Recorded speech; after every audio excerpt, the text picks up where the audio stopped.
something interesting is sure to happen. Well, I think you ought to tell me who you are first. Mr. Rabbit? Then why did you ask the question? Goodness, this is quite extraordinary. Would you tell me, please, which way I ought to go from here?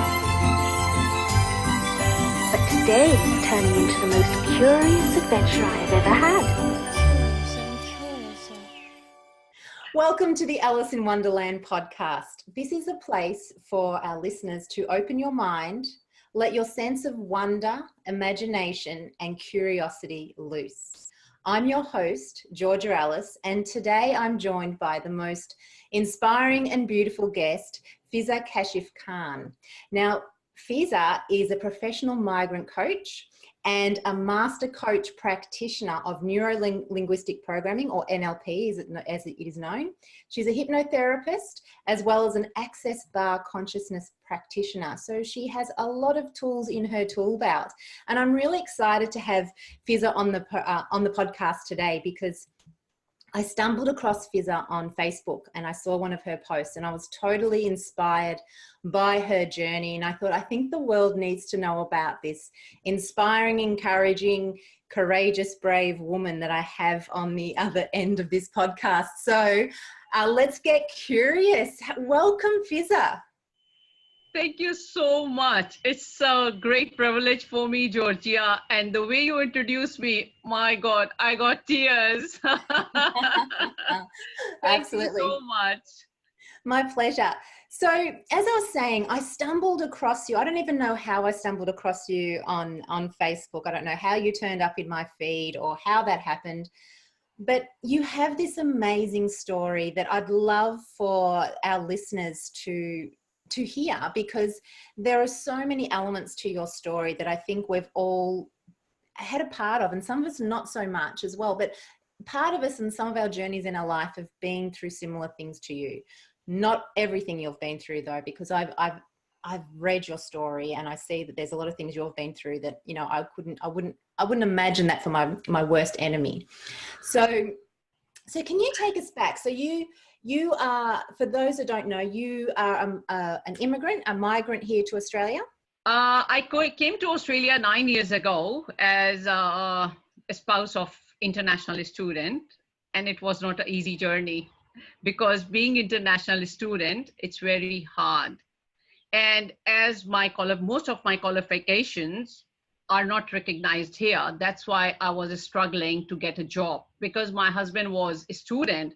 He according to our visa condition, he can only work 20 hours. And just imagine being with a family of 2.5 years old daughter and a wife, how difficult it is to have work only for 20 hours and not having much in the pocket. So I born and brought up like a princess in a very renowned family of Pakistan. My father was a businessman, and I did not even think of having life what I had in Australia. And we started our journey on shared accommodation. And I was like, from leaving the lavish house lifestyle and a starting journey from scratch with living with unknown people on sharing, where I have no privacy. My husband, my daughter, and I, we sleep on only one small, it's not a double bed, I think that's a smaller size of mattress. And we squeeze, and most of the time I cried, and I was like, no, this is the mistake, and why I come to Australia. And then, my goodness, it's like a flashback movie now. Then I was just like, no, everything happened for a reason. So we are here for a reason. And I just had a dinner. I had dinner with my husband, and we celebrated family reunion because we met him after 6 months, because he came 6 months before us. And from there, my real journey started, because when I was in Pakistan, I was under my mom's feathers and in my comfort zone. But it's very difficult when you jump out of your comfort zone. I was mentally, emotionally, physically prepared for everything. And I told my husband, don't worry, we will walk along on this tough phase together. And I'm always be there for you. Don't worry. You just concentrate on your studies, because this is important. If something happened, so I don't want to go back as a loser. And then he was just relaxed. And I know it's hard. I know it was very hard in the beginning, but Alhamdulillah, thanks to Almighty Allah, my God, that He helped us. And then I would like to share one thing here, because I would like to share my experience living on shared accommodation, because nobody wants interference in their privacy. And when I start living with that family, they did not have kids, and they are like my parents' age, and I respect them. I love them the way I love my parents and respect my parents. But because they feel like I was interfering in their privacy, they start having problem with me. No matter how much I care about them, they have problem. They had problem with me. And then we had another issue where to move. And then after a month, we moved to the dirtiest house I have ever seen in my life. So you moved to a house, and this house was a rental property where you now had your own space. Yes. You weren't sharing anymore. No. We went on, that was also a shared accommodation. But the student boys used to live there. So, when students, especially boys live, what it looked like. And I was like, no. And I was crying, and I said, no, I just want to say goodbye to this family, and at least I will live here with them peacefully, with my family, because we need peace. Otherwise, my husband would not be able to carry on his studies, whether he just solve these problems, or he look after or concentrate on his studies. Then we start our journey again in that unit. It was not a house, it was unit, but thank goodness that those two brothers were very nice with us, and they were very helpful. I cleaned the whole unit, and it was like a new. I can imagine. I've been into places that only men have lived in, and not all men are messy. We've got to get that clear. But some of them, I think their mums did too much for them when they were younger, and I don't know how to clean up after them. And just you can imagine, Georgia, I did not even do cleaning when I was in my country. I got a proper maid, full-time maid, who look after everything. I only cook. That's it.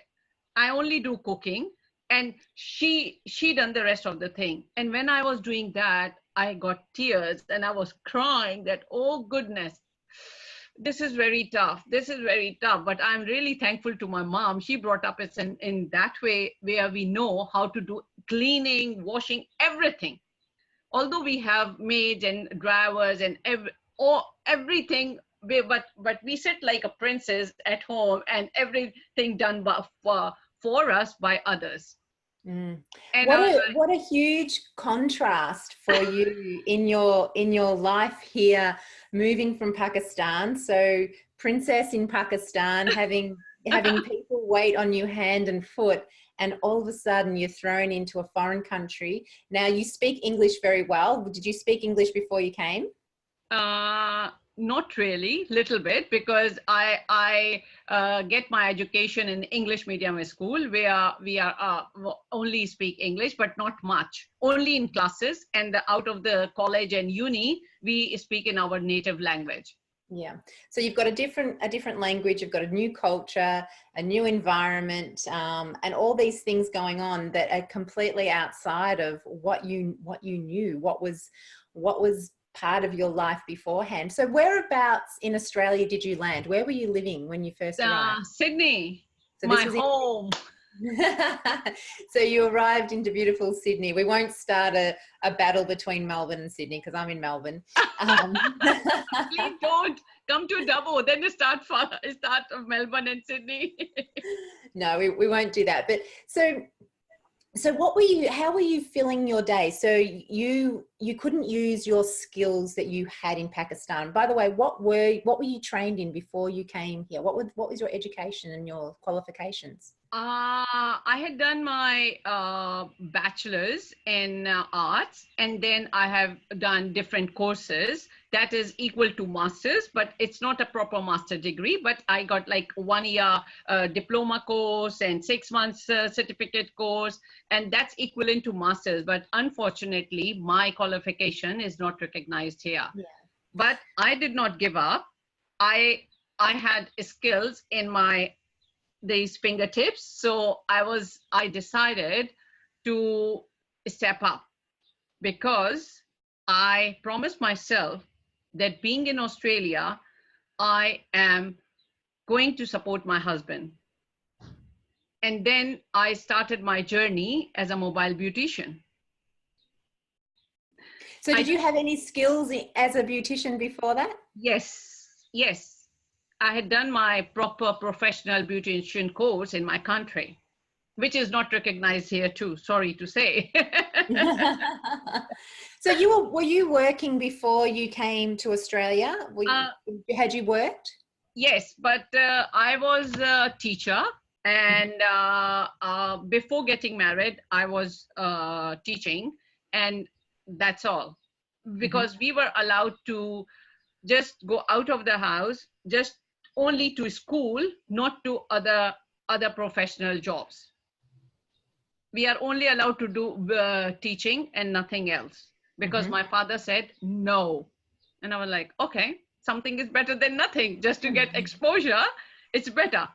So here, when I went to different schools and sharing my knowledge and my certificates, they said, I'm so sorry, your qualification is not recognized here as a proper teacher. You need to do course. And I said, so I am on student visa. I am on spouse visa.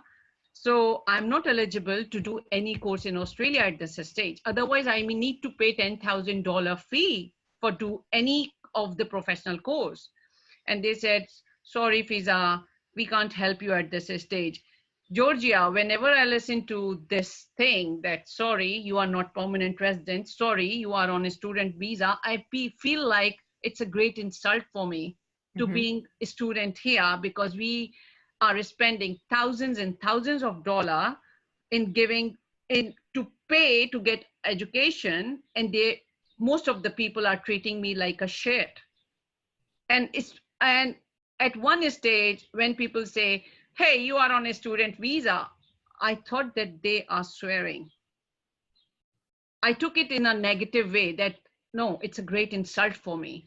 And then I was like, no, I am powerful, and I have to prove themselves that how powerful I am. And then I stood up, I packed up my backpack, I took my daughter's lunch, and I take her and I went to one of the recruitment officer in Muslim Women Association that is in Sydney. And I request her to design my resume according to Australian requirement. And she started looking at my skills, my different courses, and she said, oh my God, you are overqualified for Australia. I said, please, it's a joke. I am nothing. That must have been so disheartening for you to think, I've done all this work, I've got all of these qualifications, yet I can't. It feels like I can't do anything. But it sounds like you became extremely resourceful, because you said before, I had my hands, I had something I could do. Yeah, I had something that I could do, and you started a mobile beautician business. Yeah. So you did that. And so how did that go? How did you go with your mobile beautician business? Wow, because we have 30 days of fasting that is called Ramadan, and my recruitment officer, she said that I can do a favor, that I will design a flyer for you, and I will print 300 copies for you. Please don't spend money, because I know you are struggling with that, and I will do that for you. And she done everything for me, and she said, but you can do only one thing: go to each and every shop and give these flyers, because it's a month of Ramadan. Then people are looking for henna tattoos, for facials, for waxing, and I'm 100% sure you are going to get a good, tremendous response. And I did. And before coming to Australia, I did not take hijab. I was totally hip hop, very modern, very, carefree person. I changed my wardrobe after every 3 months, changed my shoes, changed my whole wardrobe, my whole, I go for my haircut and everything, because I was like, oh my God, I am this, I am that. So this is back home in Pakistan. Are you saying that you didn't wear your hijab back in Pakistan? Yes, and not here as well. When I came to Australia, I started hijab when I stood up as a mobile beautician. How? I tell you that. I went to one of the medical center because my daughter had a very bad fever, and my husband said, you better take her there, because I will not be home by 6 o'clock. I went there. I greet Muslim women. I saw one Muslim Sudani woman there, and she was in a full gown and a full hijab, having gloves and socks, and I greet her. And she looked at me from top to bottom, and she was like, are you Muslim? And I was like, oh my God, because I did not even cover my head. I was having trouser and a very tight top. And I was like, my style. You were being a rebel. Yeah. And she said, sister, are you really a Muslim woman? And I was like, my God, what is this? I must have to own my identity, because she got identity. That's why whoever is coming in on the lady on reception, she was like looking at me like, uh-oh. And I said, no, Fizza, no, this is not good. This is not good. It's time to live with authenticity no matter what, because you have your own identity. Don't try to mingle with them by adopting their things, because and seriously, I met so many ladies, they said, no, we love the way you dress up because you have your own identity. We don't like people who dress up like us, especially from your community. And I was like, thank God, thank God. And then there's a lot of, it's really interesting for me listening to this, because it sounds like you don't have to wear the hijab, but you choose to. Yes. You choose to. Now, here's something really interesting. By you choosing to do that, you're bringing a lot of negative attention to yourself from people in our country who don't fully understand your belief systems and don't understand where you're coming from. So you're now putting on something that becomes a target. Yeah. But you don't have to do that though. No.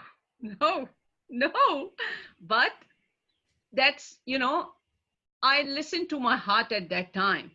Because like in Christianity too, most of the people go to church, most of the people follow that faith, and they don't even want to cross or pass from the church. Same here. Same here. Some people cover their face and leaving their eyes open. Some people, they don't even cover themselves properly, which they should have to, because showing your body is not allowed in our religion. But that's totally different topic, because I have lots of stories. Sorry, Georgia. I just think it's extremely courageous when you're in a country like Australia, and you know, I have seen it firsthand, and I've seen it in the news from time to time, where Muslims are segregated, they are picked on, they are ignored, and it's an extremely courageous thing for you to do. You arrived here without wearing the hijab. You arrived here without all that, but now you're wearing it, and it's extremely, like, you're not just, it's not even I'm trying to work out, it's such a courageous thing from what I'm seeing for you to do. Your life would be so much easier if you just ripped it off. That what most of my friends told me, that, hey, take this off. You are capable of the best job. You are not getting a job because of this. I said, I don't care. I don't care. Yeah, because, that's amazing. Because this is me, and I have my own identity. And I said, okay, let's go for a walk with me. You will see the difference. And seriously, one of my friends, she was like, now she's so much jealous of me, because she is in Australia for the last 20 years. And she is still standing and sitting on the same place where when the day she arrived. And when she looked at me, she was like, what do you think of yourself? I said, nothing, because I choose to be like this. And when we went to the park, the people, when we were on the street, everyone was greeting me and no one was greeting her. And everyone was saying, Assalamu alaikum, sister. And no one was greeting her. Assalamu alaikum means peace be upon you. It's our way of greeting. So, and when we reached to the park, and I told her, what's wrong? Why you are so quiet? And she said, nothing. And I said, now, did you notice what I was saying? So why should I take off my hijab? And if God has written good and the best job for me, no one will take it from me, okay? No one will take that place. And same thing happened when, as a mobile beautician, when I started, I just take my bag, and just pushing that heavy pram. It's not easy, because most of the roads in Sydney is so rampy and steepy that I get so tired. I need to I started eating double of what I used to eat, because I need energy. And one of my friend, she said that, okay, I want you to come to my place to do facial, because you don't have a car. So it's easy that I will call all my friends here, and can you please come, or I will pick you. And I said, can you please pick me? I really appreciate it. And I will catch the train on the back home. And she said, okay, fine. And I really enjoyed cleaning and polishing people's faces, which I never ever done before in my life, which I did not even like to touch anyone's face. And I was like, yeah, but here I did it. Yeah. So I don't know, I want our listeners to really pay attention to everything you're saying here, because, you know, you're in what you said, the land of opportunity, but you came from opportunity to come here, and you found yourself in this place where you didn't have the richness that you had and the opulence that you were used to. And now you're having to really step up courageously and bring out from within you something that you probably didn't know you had, and you probably would never have discovered if you hadn't have moved here. Very true. And I'm so blessed And I'm so grateful to my God that he gave me the chance, because if I live there, I don't want people to know me by like, oh, this is XYZ's daughter. No, I have my own identity. I want to walk my journey by myself, not on my father's footstep. No, not at all. And when I talk to my siblings, they are living in my dad's house. We got a very big, like a castle. We got a house, very big and huge house, that when we went there after 5 years, my daughter said, Mom, Nan is living in a castle. I said, yes. That's very cute. So how long have you been here for? You've been here for nearly 9 years. Nearly 9 years and 3 months. 9 years and 3 months. Okay. So you're in Sydney, you're a beautician, you're now starting to establish yourself, you're earning some income, you're starting to tap into and discover your real self. You weren't in Sydney the whole time though, were you? You moved. No. So you had to move from Sydney to, where did you go to? Oh dear. When my husband was about to finish his studies, we come to know that it's not possible to get residency if we keep on living in Sydney, because it's very overcrowded and it's get very difficult. So my husband, he was looking for someone to sponsor us, because that was the only option we had. Otherwise, we need to pack up and go back. And then he found someone and he sponsored us, and we need to move to outback area. That is Burke. B-O-U-R-K-E. So we call that the back of Burke, that's like the middle of nowhere. Back of Burke, because otherwise we need to move back. And I told my husband, no, we don't want to go back to our country as a loser. We are the warriors. We will fight and we will conquer. Okay. And he said, are you ready? I said, yes, I'm ready. So this is where the journey sort of really begins, because I can imagine you, now that you've identified yourself and you've started to wear the hijab again, and you're arriving in Burke. What was the reception like? Before going to Burke, I got a job in BP, petrol station, BP yes. Petrol station. And because when I was in Sydney, I was looking for permanent source of income, because my beautician stuff was temporary. And I earned a good amount of money in 2 days. And when my husband was asking for help from those brothers that we live with, and I said, no, please just wait, how much you need? And when he said this much, I went to my room, I brought that envelope and I handed over to him. And he was like, from where you get this money, Fizza? And that was around nearly $800 in 2.5 days. But I worked so hard that I got my fingertips, and I got, that got swollen because of the pressure I use, because I am reflexologist with pressure points and everything. And then I got, thank goodness, I cook for other people. I was a party planner in Sydney. Then I got a job in BP.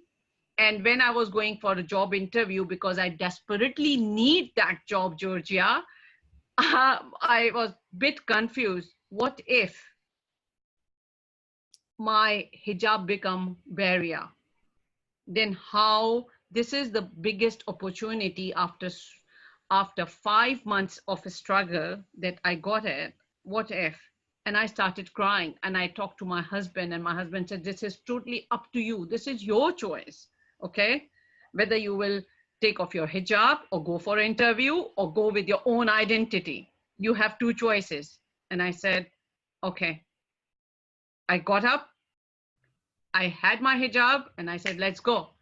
I went for the interview there. We had a group discussion, and I was the most stupid, passionate person in the whole group, that my HR person was standing behind me. I did not even notice that.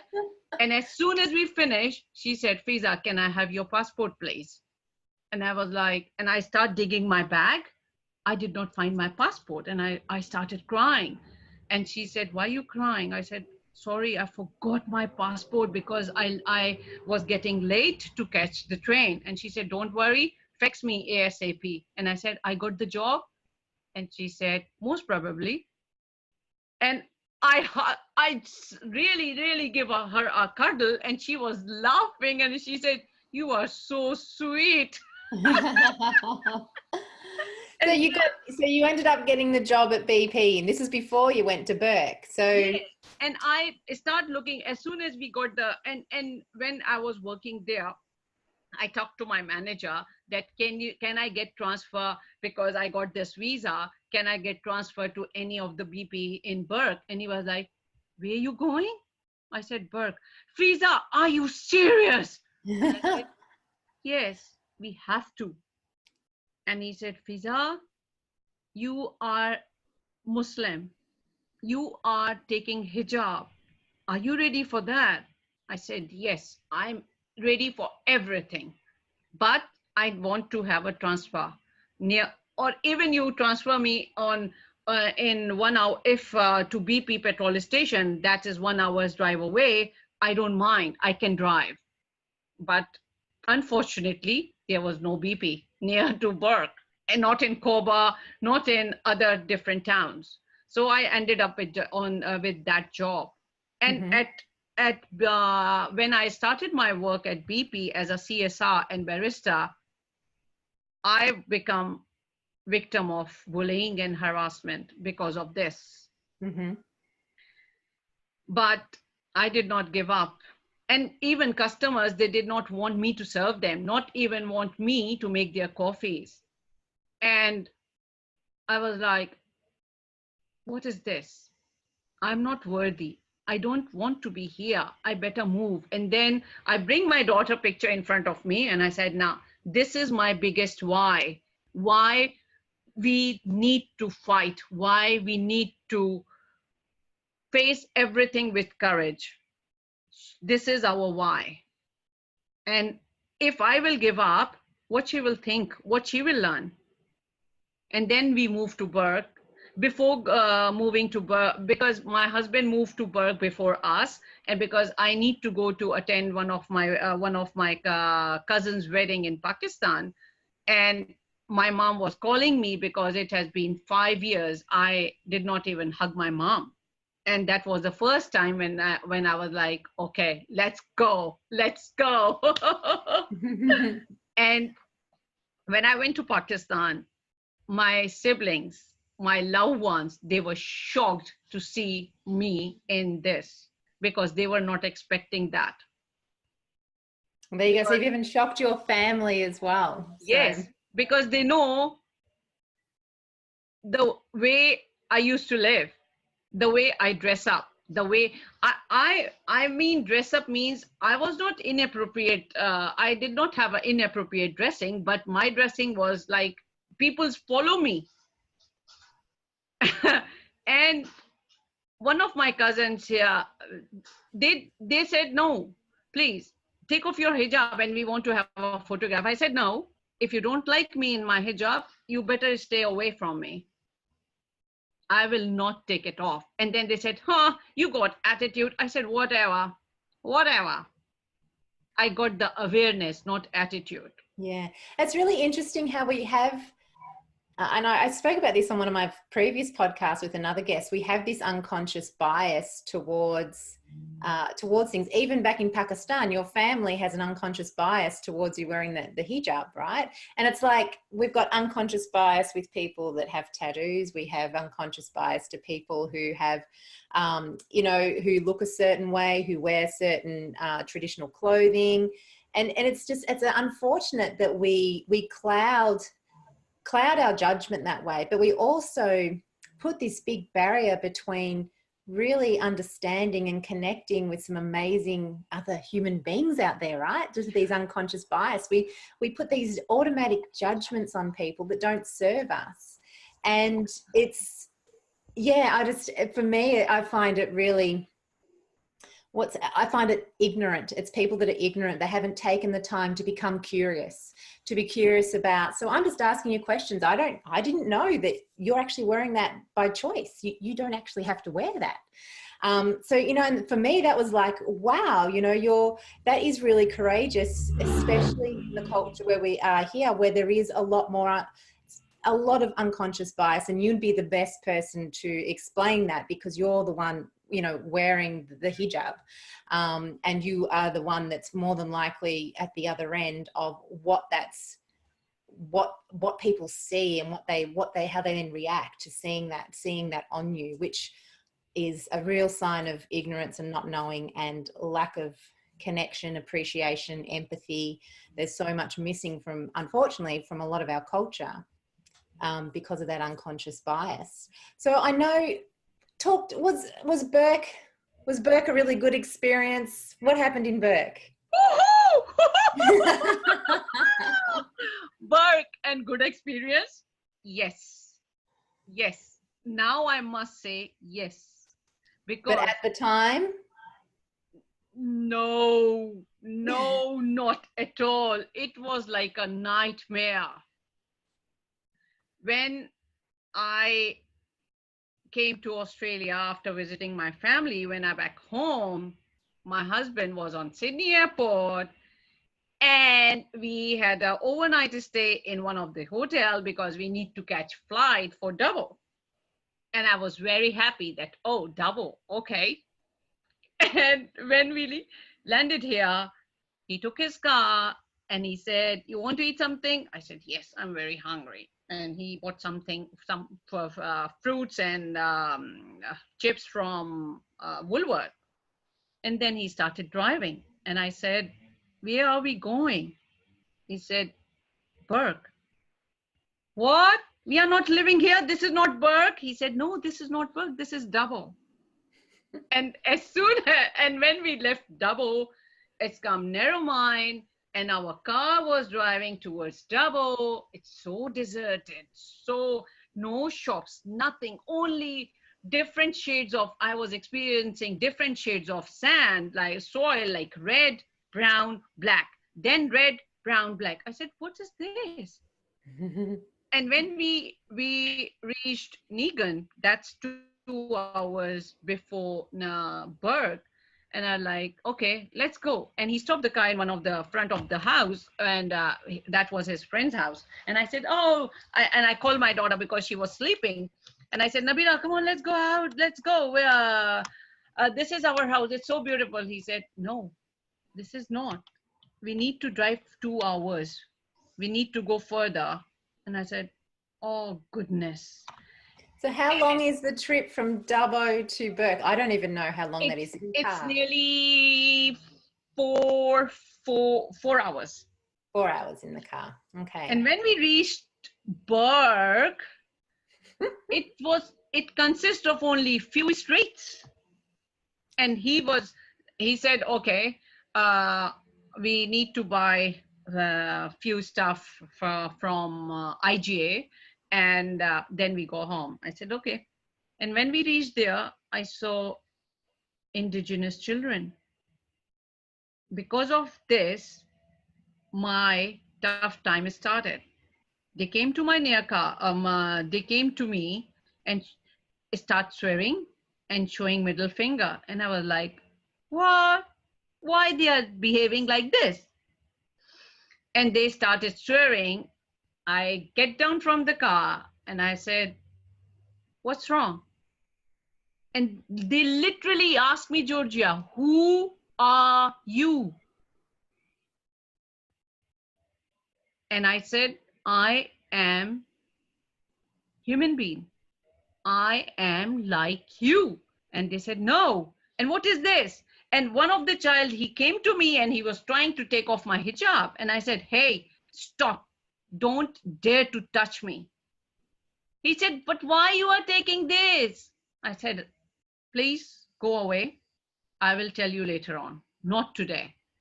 Are you new to this town? I said, yes. Are you going to live here?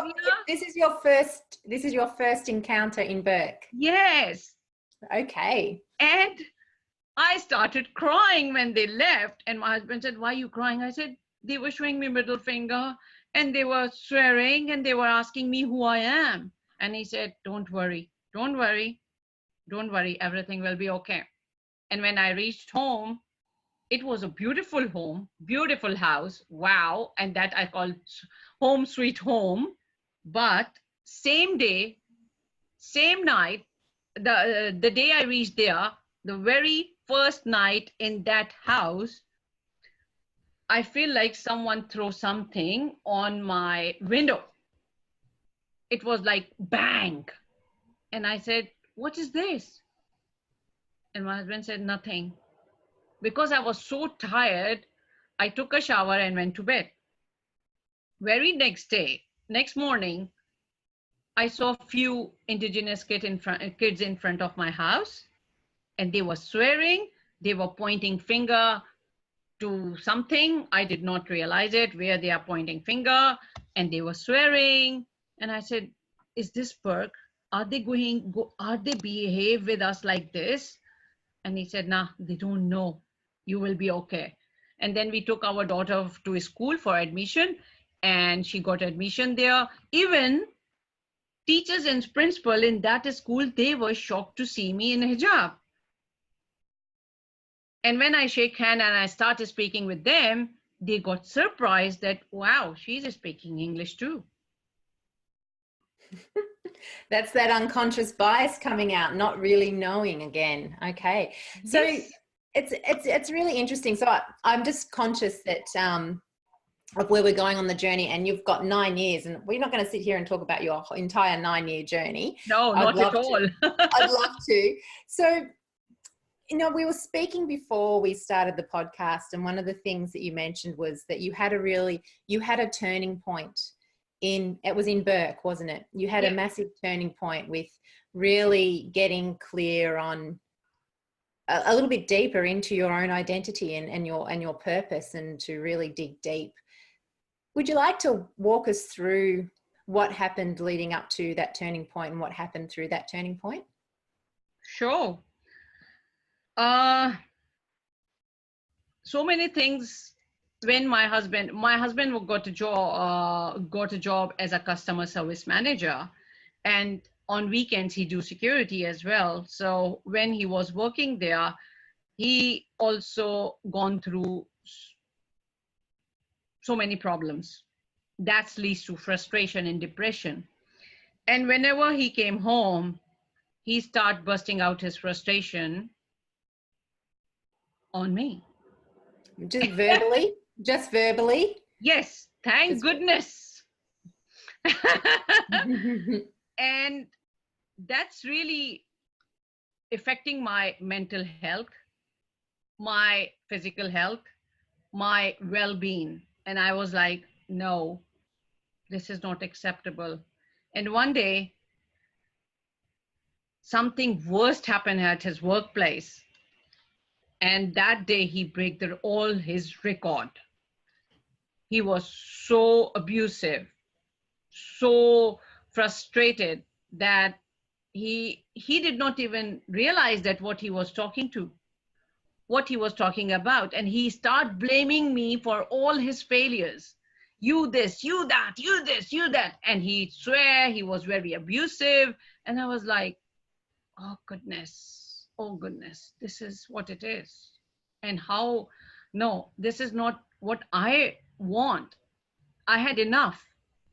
And when I tried to avoid that situation to escalate to the worst, but he was so much frustrated that if I will not stop him, maybe that day he kill me, because he was that frustrated, and he was under so much stress, because that was we were not living in Burke.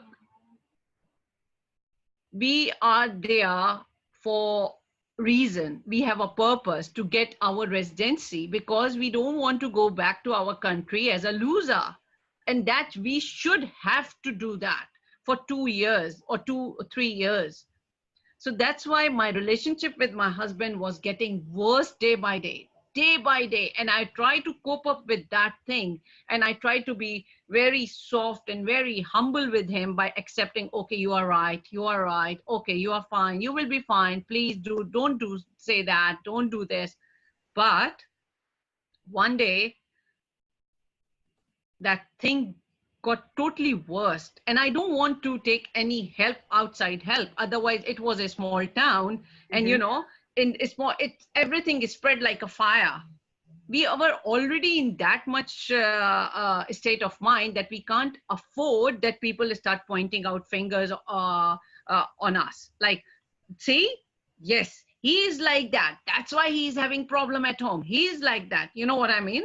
So yeah, they start to put you in a box as this is how Muslims are. This is why we don't want Muslims in the country. Because, so it's just making the picture worse without understanding that what he's going through. Like I can imagine because your husband originally wanted to go back home after he finished his studies, and you said, no, let's stay here. Let's make something of ourselves, then go home. And in the back of his mind, I can imagine him in Burt going, I don't like what I'm doing. I don't like where I'm living. We could just have gone back home. Fizza, it's you. You wanted to stay. You made us stay here for 3. So it would have been like that, right? Yes, absolutely. Absolutely. And so that's a natural sort of thing for somebody to be thinking when they're under stress. So I can totally understand where you'd be coming from if you were to go and seek help, because of the unconscious bias towards Muslims, they're just going to all of a sudden put it in a box of, well, our beliefs about Muslims are right. They're a violent bunch of people, and they do all these things that are terrible. And I think even we will even use the word terrorist, you know, that comes into it sometimes as well. Oh, yes. I came across this word very often, and they use, like, whenever they see me, and they were like, oh, terrorist. I said, stop it. Don't judge me with my appearance. Talk to me. Yeah. And anyway, unfortunately, people don't do that. So you're at this time now, and it's your husband's got hit rock bottom, and he's come home. He's got a lot of anger, a lot of resentment, a lot of emotion there, and it's not a good night, right? No. So tell us what unfolds. No. And next morning, he was home. I was just doing my stuff, like cleaning, washing, whatnot. And all of a sudden, I don't know what happened. He started fighting again and blaming me again. And I was like, stop. I stood up like courageous woman, and I was like, stop. Enough is enough. But being a man, he did not even tolerate that. And he held my hand and he said, who the hell you are to tell me enough is enough? Just sit with me here and listen to me. And I started crying because he was so loud. Just imagine the women who brought up like a princess had this situation. And I said, no. I had a very deep self-talk with my self-talk, and I said, enough is enough. This is not the life that I want. I am here for purpose, okay? And I deserve the best of the best, otherwise I don't have a right to live. And I got a chance. In the evening, my husband said, and after that, I went to the I went to the laundry, and I locked myself there because I was looking for escape. And he keep on knocking the door, and I said, come out. I said, no, I'm very safe here. Please leave me alone. but he took advantage of my softness, my humbleness. And he said, "Are you coming or not?" I said, and then I opened that lock and come out like a, you know, what should I say? A scary cat. And then I was waiting for that moment. He said, "Can you go in?" And I said, and he did not even said please to me. And he said, "Can you go and bring my prescription from a doctor?" And I said, wow, why not? I took the car, I took that key, and I went to the medical center, but it was already 5 o'clock, so that was closed. And I got the chance. And I was thinking, Fizza, this is the best time to let go of yourself and have a peaceful life. And I decided to commit suicide, which is prohibited in my religion. But I was so helpless because I did not want any help.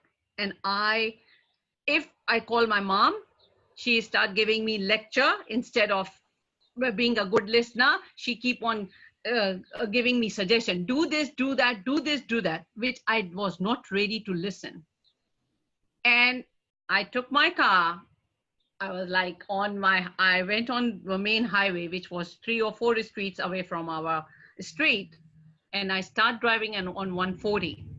Although I was not driving, I was flying. Seriously.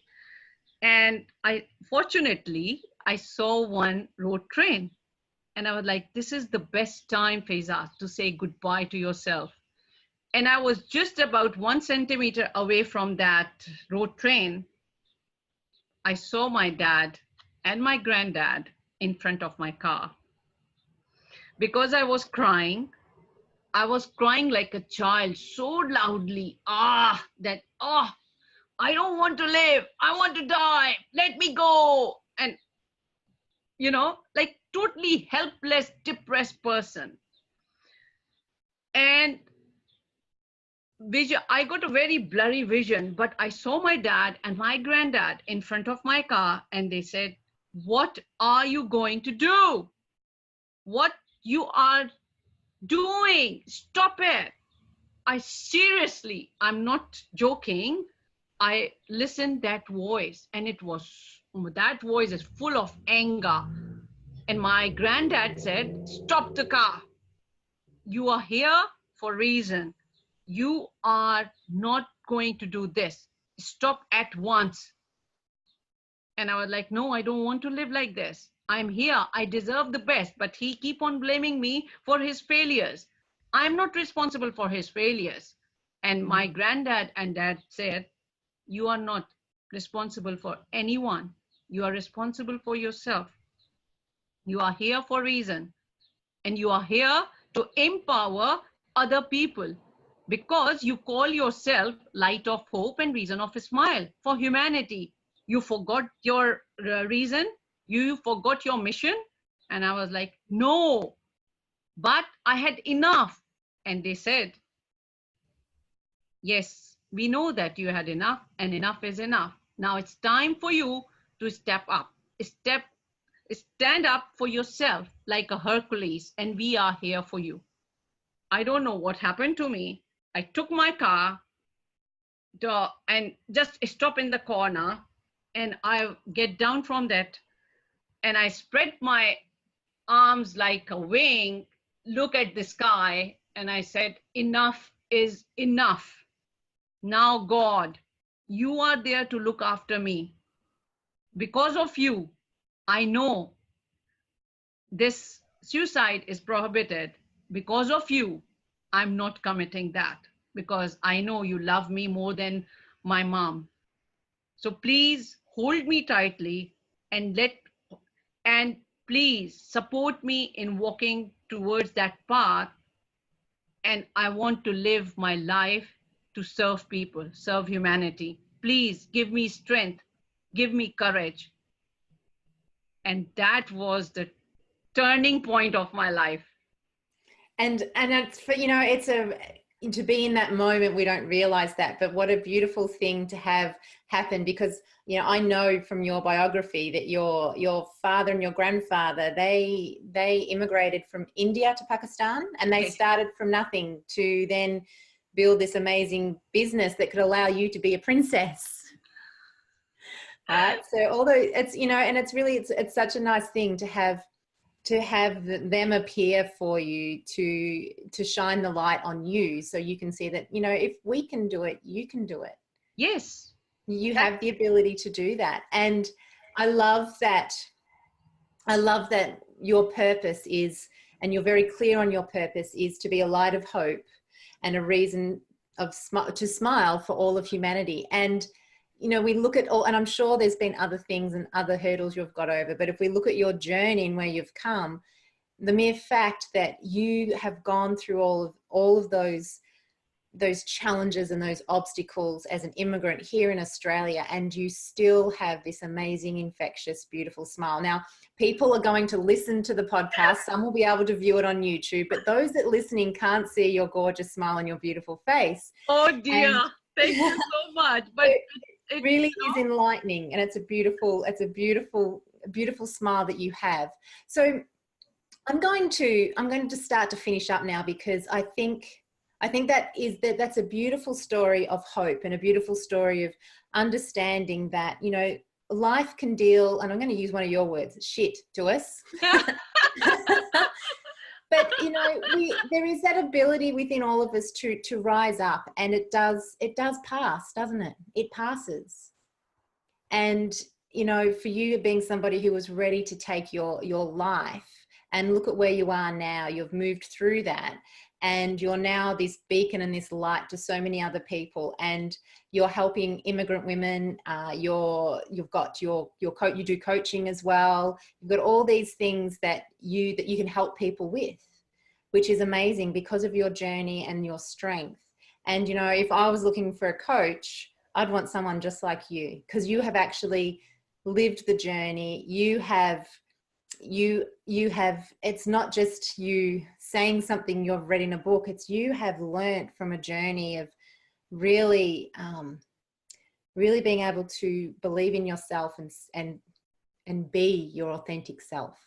Yes. Whatever that is for yourself. So as we finish up, is there any final words that you would like to leave our listeners? Anything that you think will inspire, empower, some form of hope for anybody? What would you say from your life where you are now? What's a lesson or something you'd like to impart onto our listeners? When I start living with my true authenticity, I started creating a history wherever I work.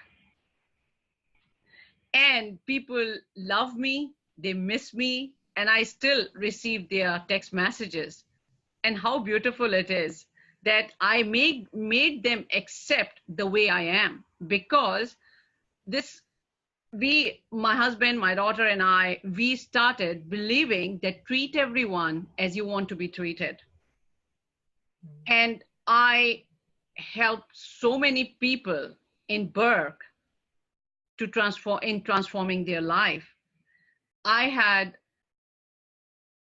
invitation from high school to be the guest chef, to share my cuisine, to share my secret recipe. And in the history of Burke, no one had done this. And they decorated that dining area with all my traditional stuff. I dress up in my pure traditional dress, and that was a proud moment. Seriously, have a good intention. Never, ever try to hurt anyone. Be yourself. Never give up. Then you will see the difference. I love the last one, never give up, because sometimes it's that point of when we think we're going to give up, and that's where the turning point happens, isn't it? Yes. Yeah. Thank you so much. It's been an absolute delight chatting with you. And I know we could have kept going probably with more, but if people want to contact you, what's the best way they can reach out and contact you? At the moment, I'm working on my website, but I really welcome them all to connect with me through my Facebook profile on Facebook, because this is the best communication, source of communication at this stage. And when I have my website and when I have my business pages, I will let them all, I will let you know. Yeah, beautiful. So you're currently based in Dubbo, aren't you? Yes. So that's that town that you first arrived in. You said, why aren't we living here? You're now living there, which is fantastic. So if we've got any listeners here from Dubbo, make sure you look up Fizza and have a chat to her, or reach out and see how she can potentially help mentor you if that's something you want. So if you're looking for her on Facebook, it's Fizza Kashif Khan. So Fizza Kashif. So you can find her, and I'll put a link in the podcast notes as well. And, so and Georgia, before we finish, I just want to add one very important thing. Please, whenever you are feeling depressed, having anxiety, or going through loneliness, please, please, please, don't think that you are alone. Don't think that you are alone. I'm here to help you, because I was like you. Thank you. And that's beautiful. And here's something that I want to add to that. Even though we think we're alone, so I'm getting a picture of you driving down the highway in Burke, thinking you're alone, and in front of you appears your grandfather and your father. They were with you. So even though we think we're physically alone, I think sometimes there's more around us that are there ready to step in and help if we ask. So absolutely. Thank you so much, Fizza. No, and I look forward to watching your journey unfold further. Sure. And I started writing my book as well. So I will definitely share my book with you all. Definitely. Oh, I can't wait for that. Thank you. Thank you so much. Thank you. It's my pleasure to be the guest speaker there. Thank you so much for giving me this opportunity. My pleasure.